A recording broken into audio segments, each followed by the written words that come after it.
My guest today is Alyca Garrison, or Alyca Riley as she was known when I met her. Alyca is one of my oldest friends in the world. I've known Alyca since I was a sophomore in high school. We met at Hyde Park Baptist, kind of near downtown Austin. Developed a friendship then, stayed friends through college and post-college. She really is somebody that I treasure having in my life. Alyca is an attorney. She is also a CPA. She is a partner at a big law firm in downtown Austin. Very, very smart, very, very committed to her faith, to her professional life, to her family. Truly one of the more exceptional people that I know. In this conversation, we cover the same kind of broad brushstroke ground that we normally do. We talk about business and family balance. We talk about optimism. We talk about faith. We talk about the legacy that her grandpa set for her family, and really just enjoy every conversation I get to have with Alyca. So hope this won't be the last time. With all that said, hope you'll enjoy this conversation with my good friend, Alyca Garrison.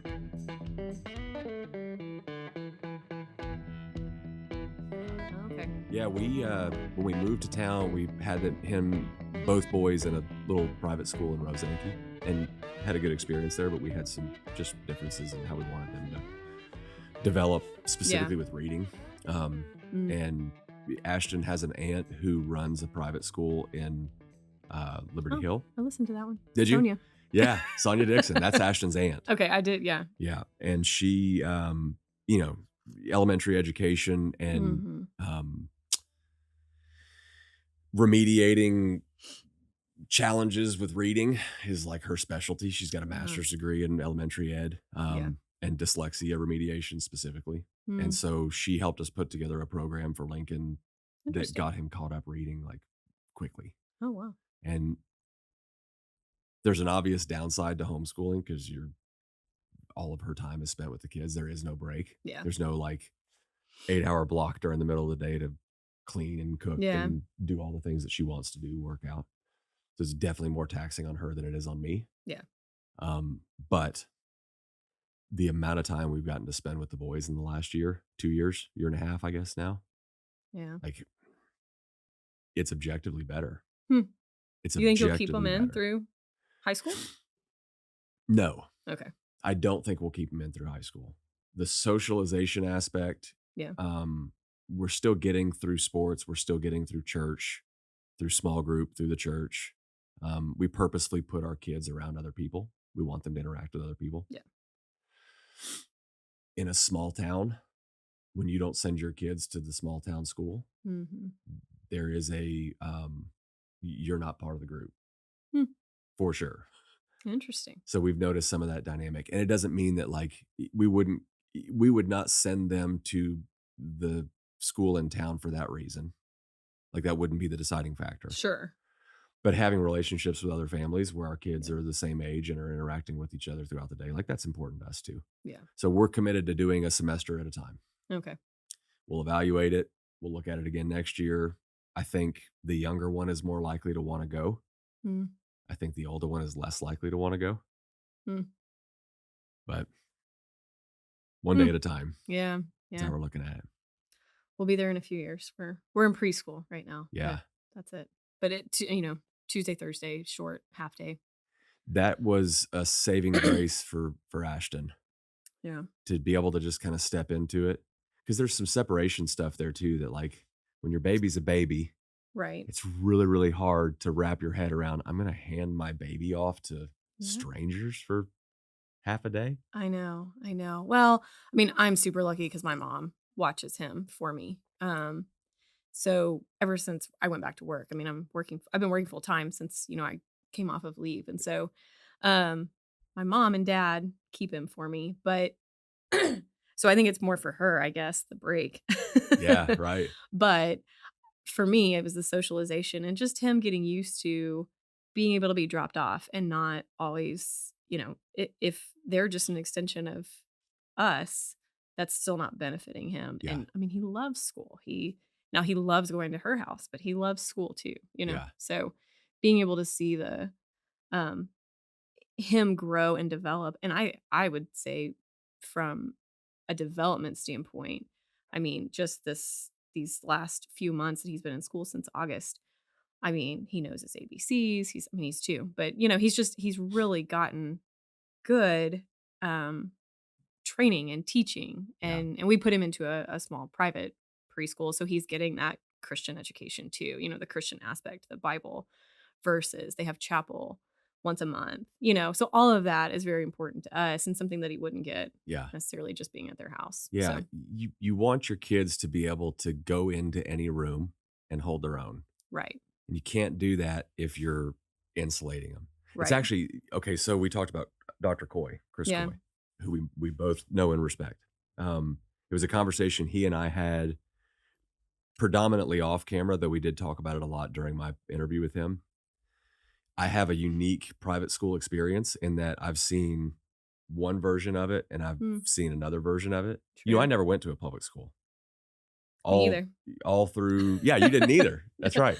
So I Although I went went to one the whole time. So, yeah, I mean, I went to one for most of my schooling age until I left to go to Hyde Park. yeah. So when you and I met, you're one of my oldest friends, by the way. Yeah. You realize that?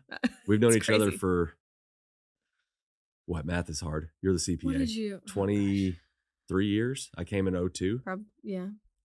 going Yeah, on 22, 23 years. 23, yeah, 23. It's cool to have friends that you've been So you friends came as with a since sophomore? Is that right? mid-semester sophomore Okay, year. okay. Yeah. Having friends for that long, that's a rarity. Like I don't maintain many friendships from high school. Yeah. I Me either. There's a couple. You're one of them. Small handful. But you get to know somebody pretty well over the course of that many years. Yeah. But yeah, the private school thing, seeing the people that I would have ultimately graduated with at the school that I went to from pre-K to sophomore year, Mhm. and then having the vantage point of knowing what it was like at Hyde Park and Yeah. seeing how very, very different the resulting product is, Mhm. um, made me really reluctant to want to send my kids to private school. Mm. Yeah. Because I have the Hyde Park experience, which I'm very, very fond of, and see that as a big pivot point in my life when I was 15, 16 and went to a school where I didn't know where all the easy buttons were, Right. you know? Right. Yeah, it's different. It was very, very different. Yeah. I forgot you joined mid-year, but now that you say that, I remember that. Yeah, Christmas time. You were the new kid. I was the new kid. It was weird to be the new kid. Like I remember all the little Yeah. nuances of how that felt and meeting people for the sure. first time. There was a large portion of our class that had either started together in kindergarten and gone all the way through or had at least joined along the way in Right. elementary. And so, I mean, in small classes, everybody we graduated with, even if we weren't best friends, we knew them, Right. right? Right. So, yeah, it's an interesting dynamic coming into a class like that. It was really the thing I remember about it most was this sort of clean slate Mm. because where I came from, I knew where the easy buttons were. I knew who to Yeah. talk to get a grade changed. I knew I knew what the tolerance was for me to Right? be able to continue playing sports, but just barely. You know what I mean? Mhm. Going to Hyde Park when I don't know anybody, I don't know any of the teachers, I don't know any of the students. I knew one guy that was a year younger than me, but he ended up leaving when I got there. Oh. So I didn't know anybody. My lasting memory of that was I get a clean slate. Like nobody thinks that I'm a screw up because I haven't been here Huh. long enough. And just something about that ability to pivot. And then fortunately, I mean, our grade was pretty good across the board. Like we didn't really have a whole lot of problem kids looking Yeah. back. Yeah. But I was fortunate to fall in with people who were way smarter than me, who were like took their academic life seriously. All of our friend group were Yeah. National Honor Roll, Honor Society types, and it was like, We were the okay, nerds. Yeah. yeah, You can say it. yeah. I got along with nerds. I do. We were I the still nerds, do. Yeah. I started an IT business. Like There you go. I'm in the pocket. We changed your whole trajectory I of life. did. Yeah, exactly right. Yeah, but I'm fond of that time. Yeah. So, Yeah. when you introduce yourself to somebody for the first time, how do you introduce yourself, but how do you also tell them what you do for a living? Hmm. Well, yeah, in a professional setting, that's probably more when I'm more used to introducing myself to somebody new. So, I'm an attorney. But that's not really, I didn't start that way. So usually I'll tell people I'm an employee benefits and executive compensation attorney. So I do a broad range of a lot of tax-based work, but I kind of have a unique practice within that world. Is I do a lot of governmental pension plan work. So I work with a lot of fire, police, and public employee plans, Hmm. providing mostly retirement. I do less on the health side, more on the retirement side. So getting to work in that kind of public sector space, governmental space, I really enjoy that, and getting to know those people in that world. So, I'm an attorney by trade, but I, started out as an accountant. So I have a background in tax accounting. Worked at one of the big four, but realized pretty quickly that wasn't where I wanted to be long term. And so really took me a couple years to figure out, well, how could I not walk away from that? I spent so much time and I really enjoy tax and that training. Um, but where could that take me somewhere different? Hmm. And I love where I've landed. It's been a really good fit for me. Do So you maintain CPA credentials? I do. You I do. do. Are there a lot of CPA dash JD types? There's quite a few. Really? Yeah. I think what I've seen is no matter certainly my practice is very tax focused. So it makes a lot of sense that I maintain mine. But even in a more transactional practice where you're just doing deal work, mergers and acquisitions or general corporate work, just understanding the basics of a balance sheet or a P&L or how financials work at all, cash flow.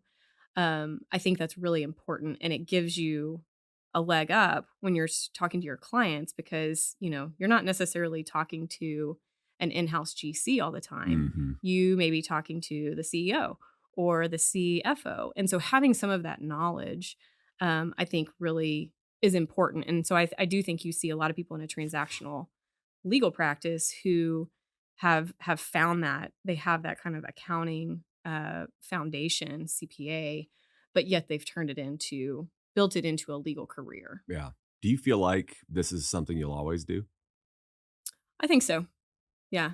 Yeah. I really enjoy it. I mean, there's good days and there's bad days, just like with everything. But I really feel like I've found my purpose. I enjoy what I do. There's something new every week that I Mhm. haven't seen before. So that was one of my challenges in the public accounting world. I just felt like I kind of did the same thing every It's a year. Groundhog It Day was job. tax compliance, and as you work your way up in that world, there's a lot more to it. But for where I was, it just wasn't what I wanted to do. Um, yeah, so I really feel like this is the perfect blend of my background, what I'm passionate about, and then being able to the clients that I have now, particularly in the governmental space, being able to work with them. There's clients that I've had since day one when I joined the Mm. firm, and have really developed personal friendships with them. It's not just, oh, here, let me prepare this document for you, and then you go on your way. Yeah. So I think because of the nature of that practice, it's something that I just really enjoy. Mm. And as long as I um, am up for the challenge of the legal career. And I mean, like I said, it's hard work. It's a lot of hours. That's the downside to it. Yeah. And even now I'm, 8, 9 years into my career, and I feel like I'm still working as hard as I was when I was a first or second year. Yeah. So I haven't really seen that change much, but um it's because I'm passionate about it. I wanna do a good job, and I wanna do a good job for my clients that I actually care about. And Yeah. so, I think if that dynamic ever changed, if I were, to ever get out of this part of the practice, or that relationship aspect of it wasn't there, it would be a whole different story Is for there an me. is there an off ramp to that time investment or like a predictable way to scale that back as things change and you're pulled in different directions? Or is it just like a foregone conclusion? If I'm doing this for a living, I'm going to be spending 80 hours a week. No, no, so it's growing your team, building a team that you can rely on and train. When I started at the firm, it was me. I was the only associate, and then we had two partners, one in Dallas, one in Austin. Um, Over time, we've added a couple partners. Like who? Well, I just made partner, Did you? so um, Congratulations on that. thank you, Yeah. thank you. Yeah, I was just promoted to partner this year, so and we've added, a couple of lateral partners coming in, and so we're now a team of 5 partners, 1 associate with another new associate coming in the fall, and then in the pipeline, we're trying to get more summer associates in, and so, I think being in a small group, I mean, it was 3 of us when I started. I wouldn't trade it for the world because I got so many great Right. experiences. There were things that I got to do as an associate that if there were 2 or 3 other associates ahead of me, I never would have done, Right. right? Um, but, as I kind of progress in my career, yeah, I wanna get those younger associates in who we can start training, we can start delegating and handing things off. Yeah. So, we weren't in a position to do that early on, but I think we're moving there. And it's exciting to see the growth and being able to move into a different role. I've Yeah. always kind of been the worker bee, dig in, I'm gonna get in the weeds, figure this out. And it's been a little bit of a challenge to kind of shift to that more review, mentor, higher level perspective, but Yeah, I'm working through it. I would say it takes a deliberate effort too. Like if you're gonna build a team, it'd be very easy to fall into a team building mentality of I have this task that needs to be done. I'm gonna hire somebody to do this task and not zoom out a little bit further and think, okay, if I'm really gonna have the quality of life with family and my business obligations that I want, well, then I'm Right. gonna need to have a team of 2 or 3 proficient people below me that can really replace everything that I'm doing if needed. Right. Because you just get so focused on this one little task of like, "Oh, my life would be so much better if I didn't have to do X. Let me hire somebody for X." Yeah. When you might make a different hiring decision if you thought about, "Okay, if I hire somebody that can do all these things too and then teach them X, they can do that, plus they can take all this other stuff off my plate." Right. I just don't think that happens without, like, a deliberate effort. No, it doesn't. And I think the importance of cross training and being able to become a well-rounded attorney, especially in the legal world, in what we do, being well-rounded and being experienced, I think is super important. And for me, personal experience, the partner that I work for, he had a significant health event in at the end of 21 and overnight was just out for months. Mm, He's thankfully recovered fully and back good health now. But for months, we were a team of 3. And 1 partner in Dallas, 1 partner in Austin, and me. And so everything in Austin fell to me. It was looking back on it, it was a great growth experience because I had to step into that role and push myself, get out of my comfort zone, start having those hard client conversations of, "Hey, he's out, but we're gonna be okay. We're here. We've got a team that's gonna help." Um, but without having that, those 4 or 5 years of training and mentoring leading up to that, there's no way we would have gotten through it the way that's that we right. did. Yeah, And I think that's part of why I'm excited to see the growth now in our group because, we realized after that, okay, three people isn't a good right. model, Doesn't give right? you a backstop. We've gotta have more people that we can rely on, Yeah. so There's nothing like a forcing function where you just don't have another choice. yeah, It's it I think that was the upside of COVID yeah, for a lot of businesses. Like, we had a lot of customers that came to us during the 2020 to 2021 years mhm, who had never had to work from home before, and we had some customers yeah, that were in that ilk too, where, like, old school butts and seats model, if you're not in the office, you're not working. COVID was an impetus for, like, yeah, "Oh, you wanna stay open? You better figure out how to work remotely." And right, without that forcing function, you don't have the opportunity to level up. And yep, I would say for most, well, I wouldn't even say for most people. For me personally, I don't level up unless I'm forced to. yeah, If there's not that, like, I'm the same way, you either do it or you die, yeah, I'm not gonna do it. yeah, You know what I mean? So it's the healthy thing to have happen, although you usually don't recognize that until hindsight. no, you don't. It's not fun in the moment. In the moment, I knew, I mean, I remember sitting there with my assistant and just saying, "This is gonna suck." Yeah. Yeah. But, "Okay, here's the list. You do this, I'll do this. We're gonna meet, we're gonna make it through, we're Yeah. gonna work it out," you know? Yeah. Um, and yeah, we came out and everything. I told somebody at the time, I'm sure there's balls dropping. I just don't know that they're dropping. So we're just moving forward, Just keep going. Yeah, control what you can We're gonna control. go until we know, and then, whoever's screaming the loudest, that's what we'll deal with Yeah. at the moment. And yeah, it was tough, but it definitely made us stronger coming out of it. The anxieties that exist around a circumstance like that, in my experience, something pops up, you've never seen it before, now you are forced into it, you don't have a choice. The anxieties around it only subside when you have an opportunity to plan next Yeah. steps. But then once you've planned next steps, like you and your assistant having the conversation, okay, this is the hand we're dealt, so we have to play it. You do this. Even if you're wrong, that momentum at least gives you a starting point and the Oh yeah. anxieties around it subside. Yeah. We had it happen with a sales tax audit. Mm. Did I tell you about this? Oh yeah. Hmm. You know, audited out of thin air. We don't see it coming. We realize that the reason we're being audited is a decision that we made 7 years prior Oh at yeah. the, under the advice of our CPA at the time, who was wrong. And like, Right. we just didn't know any better. I We didn't remember you. realize Yeah. we were holding a hand grenade with the pin pulled out and we didn't realize it. Yeah. It's the most traumatic thing professionally that's ever happened. I was sure it was going to close us. I was sure of it. Yeah. I Like, remember having that conversation early on. how are we going to recover from this? Yeah. And it wasn't until meeting with a mentor and having him like pump the brakes. Hey, the reason you're so anxious about this and the reason it seems so catastrophic is it just happened. Yeah. You've never done it before.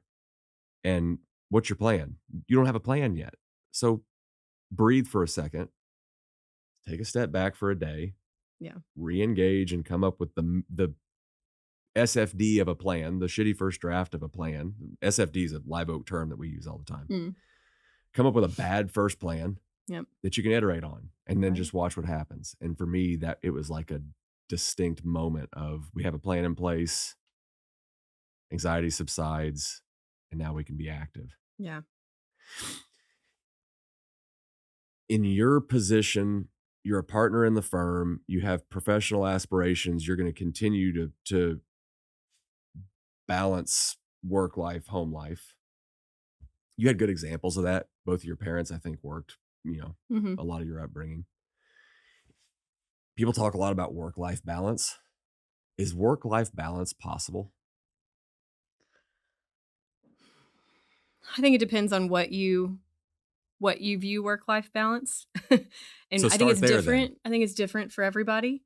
Um, for me, work life balance will never be I can go to the office at 9, get off at 5 and ignore that, for some people that's work life balance. I leave work at work and I'm at home at home.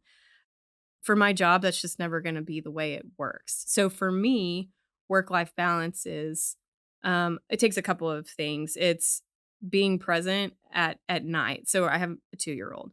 And so for me, it's being there for dinner and being there for bedtime. Those are kind of non-negotiables for me right now. I mean, unless there is a dire emergency, which is very unusual in my line of work. We can typically wait for a few hours.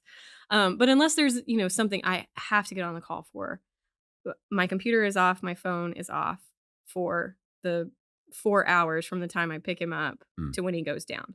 Now, pretty much when he goes down, I'm back online. I'm checking in. I'm hopeful that's not the way that's going to be forever. Yeah. But for right now, for where I am, we're in the middle of session where we have a lot of legislative stuff going on with some of our clients we're monitoring. So yeah, right now it's just crazy. Mm. I'm back on by 9:30 and I'm working. But for me right now, what that looks like is that time where I get to spend with him. When he's at home and I'm at home, we're together. Um and then I think the other aspect of it is being able to take off and having a team who can cover for you.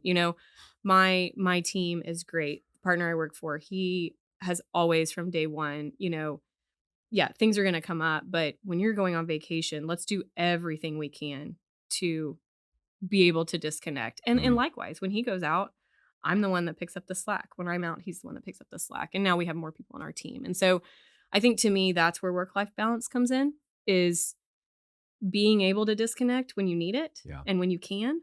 But also being able to prioritize that family time where you can. But I just don't think that looks the same for everybody. Doesn't look the same for everybody, and it doesn't look the same for anybody over the course of a long period of time because your Absolutely. needs, your requirements, your family's expectations of you, Right. the firm's expectations of you, they're inevitably gonna change as the seasons change. Right. How do you monitor because that's the case, how do you monitor whether or not you're spending adequate time with your family, with your husband, with your boy, Yeah. or with the firm? I mean, I think your family's a good testament to that. Right now, my 2-year-old, if I pull out my computer on a Saturday, he will come shut the laptop because he knows that means, oh, that's mama's work. That means she's not playing with me. Right. So, that's a good reminder of like, and sometimes I have to tell him, I just need to send an email. I just need to do one thing. But he will help remind me. My husband will help keep me in check that, hey, you've been working a lot. Let's, try to take a step back. And then I think just, family and friends too. If I start to realize, some of my friends, well, you haven't, we've been trying to go do this for a couple weeks. You haven't said yes at all, or we've gotten together a couple times without you, and you haven't been able to come. I think just the awareness of, okay, yeah, that means Yeah. I'm spending a little too much time on work right now. Um, it may not be that I can do it overnight, but it takes a conscious effort to kinda pull yourself Yeah. back. Yeah. It takes a conscious effort. It takes being honest with yourself about when you failed. Yeah. And it takes having an ecosystem of people around you who you trust and who trust you, who have your best intentions in mind, but who can come up to you and be like, hey, you're spending too much time working. Stop that. Right. Yeah. Right. That's No. my experience too. Uh, without that system of people around who I've had purposeful discussions with or along these lines, like, hey, if you see something, the Mhm. nature of blind spots is I'm not going to see it. So if you see Right. something, I trust you to tell me, Right. to have a little courage. You know, Yeah. having an echo chamber built is You have permission. you have Please. permission. It's exactly right. Yeah. Okay, so I want to talk about your folks a little bit because you have my interactions with the Rileys started pretty early. I think it was my first job. Oh, Pretty yeah? sure it was my first job. I Yeah. worked in a little t-shirt shop when I was younger, but it wasn't like a job I had to go into every day. So I got to work for Citizens Insurance, I think as a senior in high school, like Yeah. senior year going into the summer between Right. high school and college, I worked there. And Yeah, there was a group of us that worked there, there wasn't was, it? Yeah. yeah. Um, it was my first like real picture of what professionalism and what an actual like a real job would look like. Mhm. So can you talk a little bit about your grandpa and the Yeah. business that he started and sort of the intertwinement of that business with your family Yeah. growing up? Yeah. So my grandpa, such an interesting story, such a he had such an impact on my life. I don't think I knew it as I was growing up, but looking back, I see so many aspects which we can talk about. But yeah, so he started an insurance company, the Citizens Insurance, and he built it from the ground up. He ended up taking it public at one point, and it's now a public company, no longer family related. But that was his legacy. He spent lots and lots of time building Citizens, and it was for a period of time, there was a lot of family, who worked there. My dad worked there, my uncles worked there, and then I worked there, and friends worked there. And so just, I think seeing what he was able to build and provide for his family, that was his goal. Building a legacy. He always had really big dreams and big goals, and just being able to see that come to fruition, but then to also see his family members take ownership of that too. I hope that made him proud, to see how everyone was involved, along the way. Yeah. Yeah, it was cool to be a part of and see it work well. I know it doesn't always work well when you're doing business with family, but Yeah, when I worked there, I think your dad was CEO. I think your I uncle think was that's right. there Yeah. in a leadership position. I think you Hmm. had another uncle that was a part of it, but in a different office, so I didn't interact with him. Yeah. as much. And you mentioned the word legacy. I went to your grandpa's funeral and got to hear the stories that people told of the things that he would do behind the scenes that he probably didn't want them talking about. Yeah. He had a giving heart. Yeah. That's the legacy of that man to me. Yes. Like the stories that were told at his funeral about him meeting with, I don't even remember who it was, but there was a big project going on and he kind of stopped the conversation and said, "What do you need?" And the Yeah. guy told him, "We need X amount." And he pulled out a checkbook and wrote a check on the spot and was like, "There you go. That's Yeah. like, let's move forward." Having the kind of character to do that sort of a thing in secret. There are a lot of people that will, if given the enough means, they'll have a very giving heart, but they want their name attached to it. Right. Somebody who's willing to do something like that anonymously and kind of insistent upon it. I was gonna say he was almost conditional. I'll only do this, but you can't say That was where the it comes story, was from. that it was Yeah. conditional, Yeah. that I'm here for you for whatever you need, but just don't tie it to me. Yeah. That is such a gangster thing to do. He was amazing. And the generosity that he had and that has continued today, I think, through his family. Um, it, he felt like he was blessed. His view of the world was the Lord had blessed him so that he could bless others. Mhm. And that was his calling. He built this business, but what he actually found joy in was the generosity side, giving back to others, helping others, Mm. and not for his own benefit. He just found joy in it. He felt like he was doing exactly what God called him to do. And by doing that, his life was fulfilled. Yeah. I've never met a more generous person, and it's trickled down into, I mean, I see it in my parents, I see it in my own life. Um, Generosity is just, it's a key principle of our family and who we are. Yeah. You know, That doesn't happen by mistake too. To end no, up with that as part of your family ethos, you did that on purpose. yeah.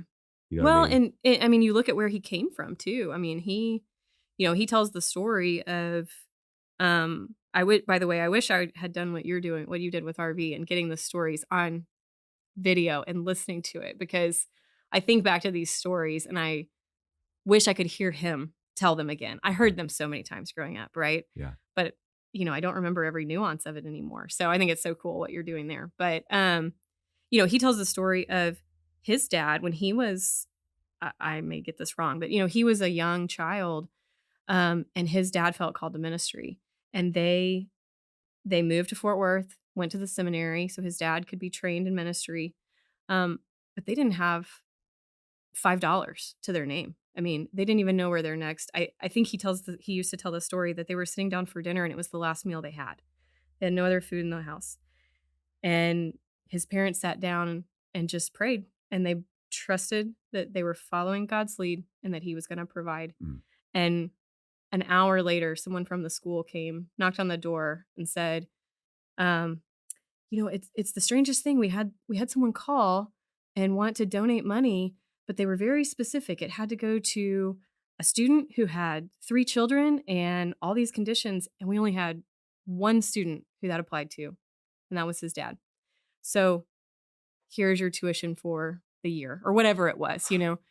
Um, and I think that's where it all started for him, was that foundation of trusting the Lord to know that he's going to provide, and then giving back. His father spent the rest of his life preaching and spreading the gospel. And I don't think his father was ever nearly as successful from a monetary perspective as granddaddy was, but um that was where that foundation Mhm. came from. That nothing that he was given was of his own doing. It Mhm. was all a blessing. And so how could he use that to do just what that one person did for his dad, that then set up his life, Yeah. um, and all that he was able to accomplish? Did So he ever find out who the person was? I don't know. I don't know. I never asked him that. Yeah. Yeah. It's well, it is kind of the cool thing about not having that story recorded is that you sort of get to make up your own wrinkles to it. Yeah. Yeah. Yeah. Yeah, that the concept of legacy is something I think about a fair bit. Probably instilled in me from my grandpa too. You Yeah. know, this whole notion of like your last name is not just a reflection on you; it's a reflection on me. It's a reflection on Yeah. your great grandparents who you've never met. Right. And I think it encourages you to make better decisions than you might otherwise if you didn't I care think that's about your true. last name. I think that's true. Yeah, we talk about that a little bit with our boys, but I think even for me, obviously my last name is different now being married, but there's something to that Riley name that, will always be a part of who I am. yeah, And even though, I don't hear it or say it every day, it's so foundational yeah, to who I am. yeah. His impact on me, there's a couple of things. One of them I already told you. The other one was when I worked at Citizens the second summer, there was a period of time where they really needed grounds people. They needed people to just help with the Yes. mowing and weed eating and blowing of all the properties. And there's this property out on the lake Mhm. that has been a part of that business. And I know your family for a long time on Lake Buchanan. We spent a lot of time there as kids. And so I would go out there once a week on Thursdays with the groundskeeping crew and do all the mowing and weed eating and blowing and property maintenance. And the very first time we were out there wrapping up the day, all of the mowers and all of the implements, the equipment had to be brought over to the side of the barn where they were all stored so they could be washed. Mm. And That sounds about your right. grandpa was insistent upon it. Yeah. Like, if somebody walks into this barn, they need to see that this equipment is clean and well maintained and ready to Yeah. go. It was just part of his, I don't know, I used the word ethos earlier, but that was part of his sort of personal brand was Yeah. the stuff that I'm associated with is going to be well put together and well taken care of. And Mhm. we're gonna take that notion to the smallest level of analyst or of analyzing. Like, if Oh, you walk yeah. into this barn and that mower is covered in grass and dirt, well, you're not giving much attention to detail. Right. And I just thought it was cool. I just thought it was cool. When you're raised on a farm in Maine or Texas with old farm equipment Yeah. and mowers that are half put together, like, you don't give thought to making sure that your stuff is cleaned. Right. Right. No, he wanted to be a good steward of everything he was given. Yeah. Um, and he definitely had that perspective that what you portray to others reflects a lot about where your values are. Yeah. Yeah. Who would clean a mower?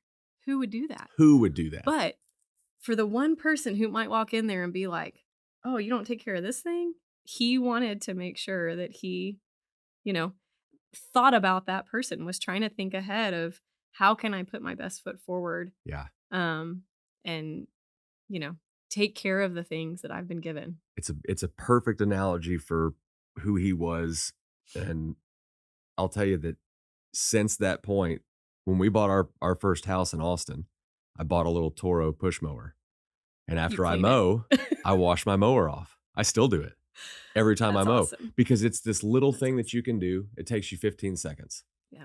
You wash the mower off, make sure the water's not on it, leave it in the sun, let it dry, and then when you put it back in your garage, it looks good. And I've had friends come over to the house like, "What, you don't ever mow, do you?" Like, "What are you talking about?" "Well, your mower is, like, spotless clean." And I think about your grandpa Oh, that's so awesome. every time I do it. That's so awesome. Yeah, he had an impression on me for sure as a That's young man. Okay, so good segue here. Um, when you go to a place like Hyde Park, you're around kids that come from means. And for me, it was I didn't come from means. Like, my mom's a teacher, my dad's worked for FedEx for 45 years, and like, it was just different. And when you get to a place where the student parking lot's all BMWs and Mercedes and really nice trucks, like, you recognize that okay, the families represented here come from a different financial background than I do. Mhm. Some of them, I would say a good percentage of kids raised with means are hampered by it long term. Yeah. It becomes a Yeah. crutch. I Trust absolutely fund agree. baby, that term exists for a reason. Mhm. How come you didn't end up that way? Well, I think it was intentional. And I think it came from my grandfather and then also from my parents. I think so my grandfather obviously had built a very successful business, very well off, but that didn't necessarily mean that he was giving anything to anyone just to make it easy. I think the other thing that he really instilled into all of us was hard work. He only got to where he was because he worked really hard to get there. Um, and even as a kid, that's what we were taught.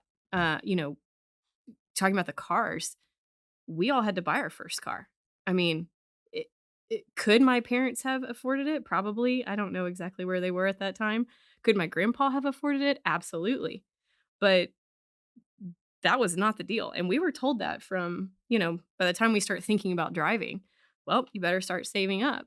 Now, of course, we were able to drive one of our parents' cars, me being the oldest, especially to cart around my siblings. So my mom didn't have to do it. But, if we wanted a car of our own, I bought it. I mean, I bought a 96 Ford Explorer. It had, I don't know, 100,000 miles on it. It was not a nice car, but it was mine. Yeah. I bought it with my own money that I saved by working or doing babysitting, doing whatever jobs. And so I think it is an intentionality. And I think that's my biggest fear in having children is um, not allowing the sense of entitlement.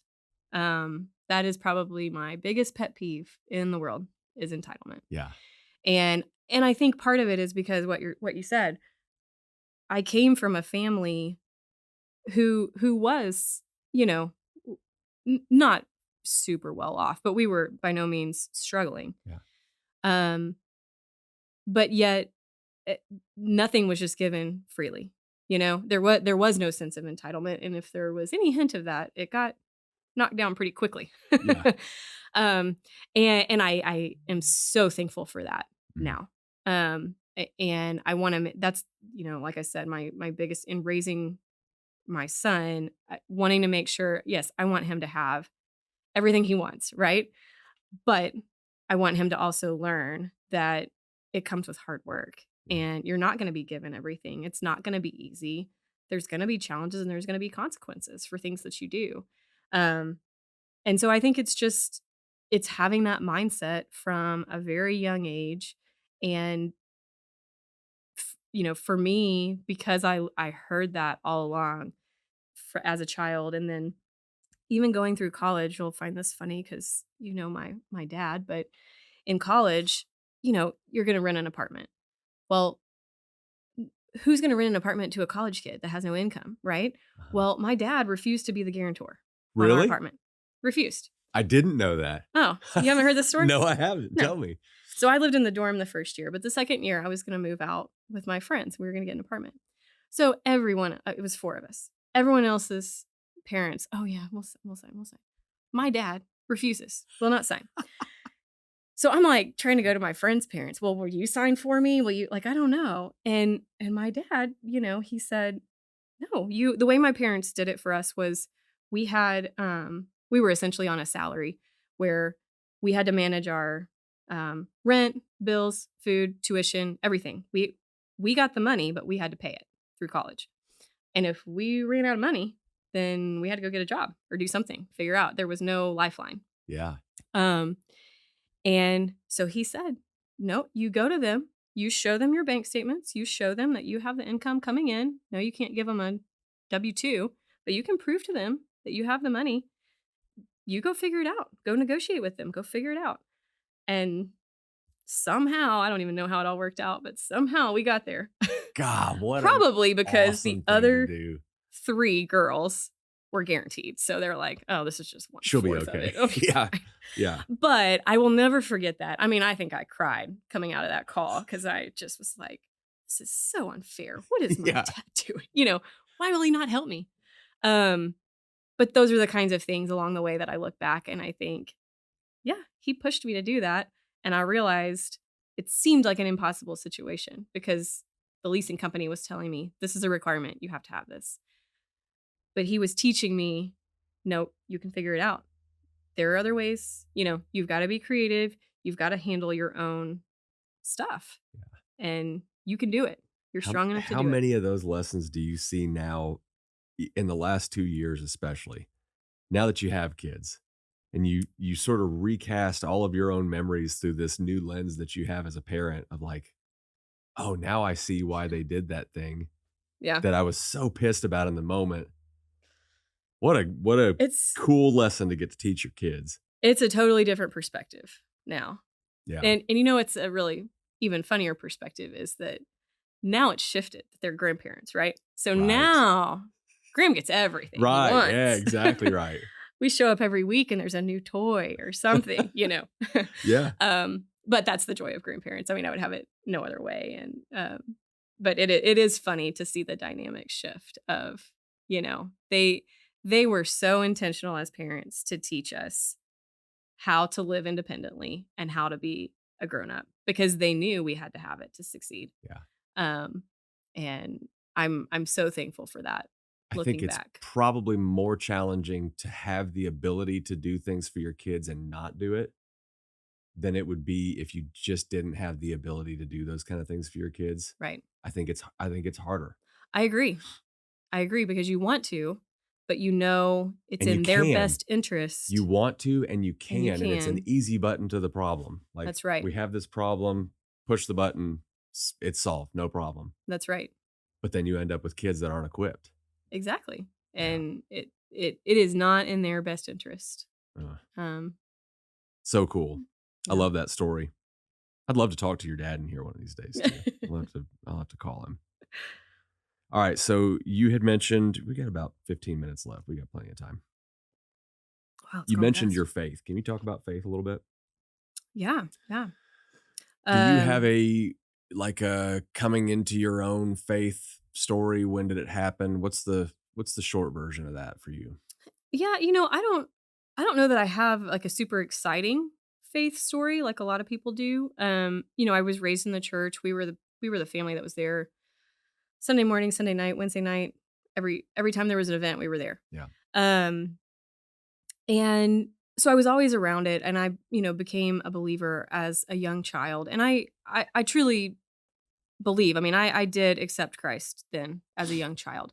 Certainly, my path over time had ups and downs and changed. I think going through Hyde Park and having that influence, particularly in high school, having the influence of our teachers, our class, chapels, that kind of thing, I think strengthened my faith, particularly going into college. Um, Going into Baylor, I was fortunate enough to have I found a group of friends who had a similar faith as I did, Hmm. who were really dedicated to going to church. So we continued to go to church through college, which, was a foundation for our friendship. But I think for me, it's always been a part of my life. Hmm. And certain times I have probably focused on it more than others, but um I don't know, particularly given where we are in the world today, I kind of sit back and think I don't know what I would do without it. Hmm. I struggle with a lot of anxiety, and the best way that I know to cope with it is to just take a step back and think God already knows what's going to happen. It's all in his control. There's really nothing I can do. He Hmm. he calls me to follow my path, and I'm trying to seek his will, follow. But whatever happens, I have faith that he will use it for good. Hmm. It may not be what I want to happen, and I may not do exactly what he wanted me to do, but I think having that faith that there's an end. How I get there may take a very different path than what it should have Hmm. or what I would have liked it to. Um, but I know that at the end of the day, if I am seeking his will and I am trying to do what I believe is right and biblically based, then the rest of it is all just kind of superfluous, Yeah. You ever doubted it? You ever gone through periods where it's like, I don't know that I believe this anymore? I don't know about doubt. I think I've gone through periods of skepticism where it's more like, "Oh, is it really like, should I dig in deeper on this?" Yeah. Or, you know, or, "Well, I've always just been taught that, but why?" Right. I think I've done that more in the last few years where, well, I've always just been told in church that this is the way it was, but, um, I've never actually dug into it. So I think maybe more of a not a doubt, but more of a healthy skepticism Yeah. of, let me figure out why I believe what I believe.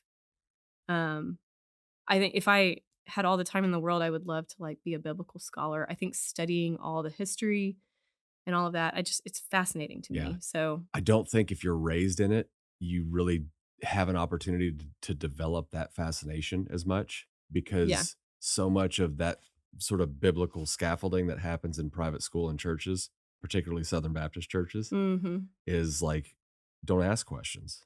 Yeah. Why are you questioning? Are you faltering in your faith? And I'm the kind of person that in every other element of my life, particularly the important ones, I want to poke holes in it. I want to Right. know where I'm wrong. How did I arrive at this conclusion? Right. And I don't think I realized until early adulthood the challenges I would be presented in the development of my own faith and reasoning behind it, Yeah. that being raised in an environment where chapel is not optional. Yeah. Like that's Yeah. it's not necessarily going to push you in the right direction. For a lot of people, it pushes them in the wrong direction. Right. So, when you have the ability to influence what a say a private school does, um, or a church does for their membership, being able to develop an environment that questioning and wanting to know why we believe what we believe is a healthy thing and it's encouraged. Mhm. It's another one of those things I don't think you do unless there's intentionality behind it. Right. It's much easier to tell a kid, "This is the truth, and that's what we believe, and I'll see you at chapel on Thursday." Yeah. But Than I it think there's different formats for it, right? Like, chapel, at least in the school setting, isn't, in my view, it isn't the format for introducing that skepticism, certainly. Yeah, yeah, right? yeah. But I agree with you. I think as you grow, that's more of the personal aspect to it that, I think if you were raised that way and then you just keep going with nothing else added to it, um, there are gonna be a lot of holes you can poke, Right. But, that to me, where that skepticism and that learning and pursuing and wanting to know more, um, that's really where it comes as you start to develop your own faith and Mm, really strengthen it yeah. into, is it something that you can defend, that this is why I I know it all, but this is why I believe what I believe, you Mhm. know? You have an opinion on it that I think is a valuable opinion, and probably a conversation to have another time, just because we could spend a whole hour on it. Sure. But, so many people in a church environment, you wouldn't mistake them for being highly intellectual or, high IQ, analytical, somebody who can hold their own in a not even faith-based conversation, just in a conversation where you need to have some mental firepower. You have a Mhm. lot of it.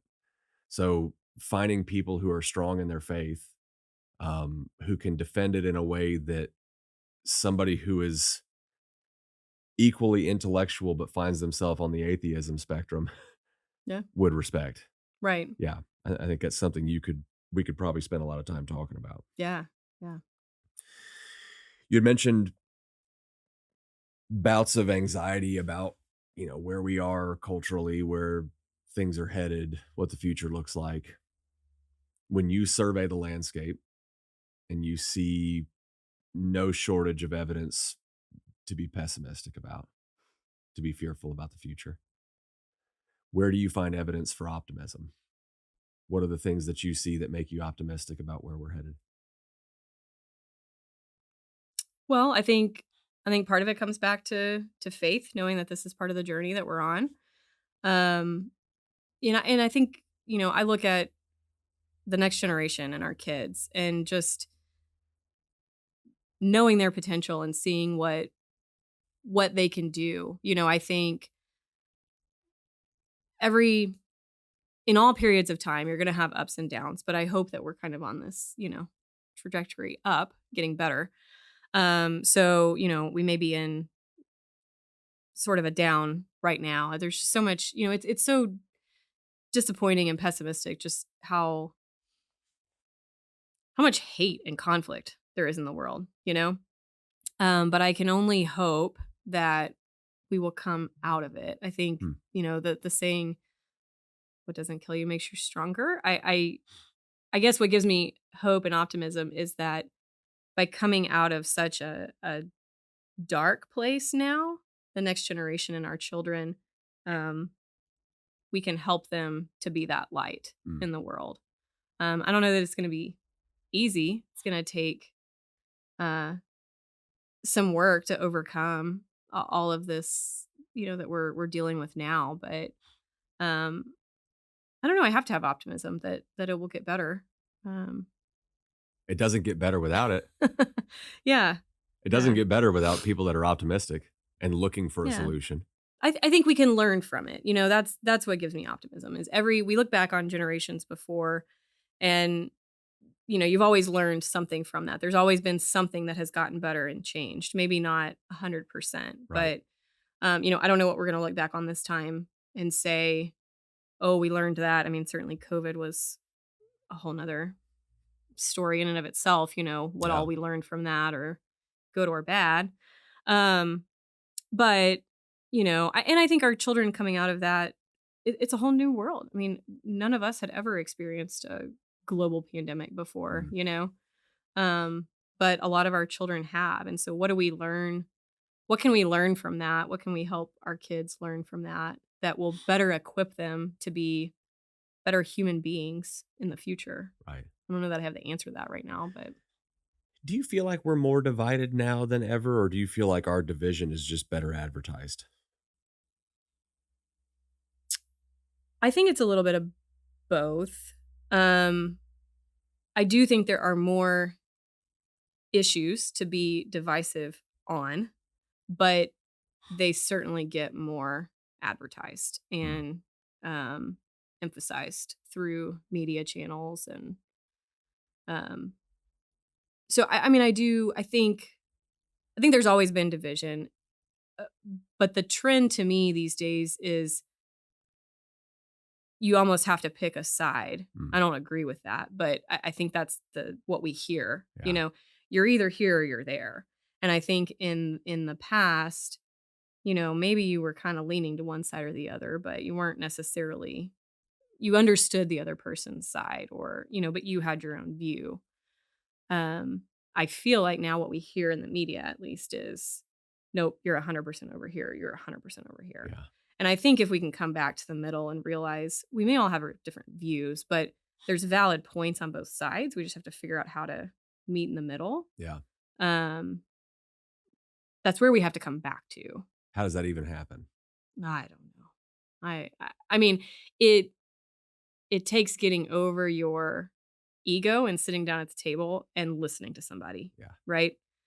Um, just because you disagree with somebody doesn't mean that you can't understand their perspective. And in fact, I think it makes you a better it would either strengthen your own views if you better understand where they're coming from, or it might give you a different perspective where maybe you don't go fully their view, but you kind of ratchet down and see where they're coming from. Yeah. Do you do that in your own personal life? Like, do you still foster relationships with people that you know you have some fundamental disagreements with, say, culturally or politically? Sure, sure. I think, you tend towards people who are more similar to you. Sure. So I think, a lot of my close circle of friends are going to be similarly minded. Um, but certainly, I mean, and particularly I think in a work context, you end up Mm. working, you don't necessarily get to choose your colleagues, but you develop friendships there and they may have radically different views than you do. And I don't think that's a bad thing. Yeah. I think at the end of the day, when I'm looking for a friend, are you a good human being? Are you nice to people? And do you treat people well? Mm. You know, all the other stuff is just opinions and views, Yeah. you know? Yeah. But even on a faith level, you can have a different faith or belief system than I do. That's fine. We can agree to disagree. But if you are a good human, then I think that's what the basis of a friendship is, you Yeah. know? Yeah. It has to start with some sort of foundational principles so I can know that if I'm having a debate with you or talking about something that I think we're probably going to disagree with, I know that we at least have some bedrock stuff that we agree on. Like an example of that would be, is there such thing as truth? Is there such thing as objective truth? Because some people you talk to, everything is open for debate.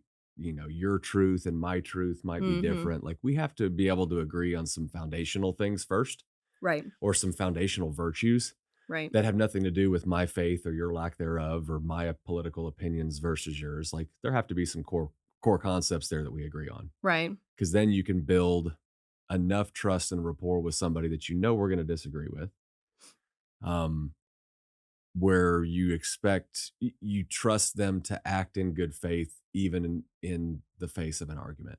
Right. But then to your point too, if there is going to be a mending of fences between two opposing forces, somebody has to go first. Right. So if you're not willing to go first, how can you reasonably expect the person on the other side of that fence to do it? Right. Right. Which, that to me, I don't know that. I mean, fundamentally, what that is grace, right? Extending somebody, assuming the best out of somebody instead of assuming that they're being malicious, right? Yeah. That's Hanlon's razor. Don't attribute to malice that which can be Right. adequately explained by stupidity or ignorance. But fundamentally, that's grace. I don't know how you arrive at grace as a virtue without some sort of a faith scaffolding. That's something, Yeah. again, Yeah. we could spend a whole hour on that, but Yeah. Well, it's yeah, I agree. And I think it's the only way you get there is you take yourself out of it, right? right. It's not about you anymore. Um, it's about that other person and how you care enough about them to mend that fence. Yeah. And so take you out of it. It doesn't matter. Um, Ultimately, that's the golden rule. right. Can you arrive at that without faith? The treat others as you would wish to be treated. I mean, that's a biblical concept, and it Yeah. exists in other religions too. It's not just, Christianity, but Yeah. is that a universal law that you would find yourself adopting if you didn't have a faith? I think it would be harder. I think it's hard for me to even conceptualize that because it's such a foundational, Yeah. Part of who I am. But I do. I don't think they're mutually exclusive, but I do think it would be harder. Yeah. Um, because it does take a lot to put yourself second. Yeah. Um, when you don't have that overriding kind of faith background. Yeah. If that's not a bedrock principle for you, it's just a little more challenging to find yourself there. Yeah. Agreed. Yeah. Alyca, I really appreciate you taking half of your morning to come out here and do this. I know you're a busy person. You got a lot on your plate. No, it's been fun. Yeah. And I appreciate very much 20 plus years of friendship and look forward to continuing it. Yeah. Here's the 20 more. 20 more. Yeah. Thanks again. Thank you. All right. Thanks for having me.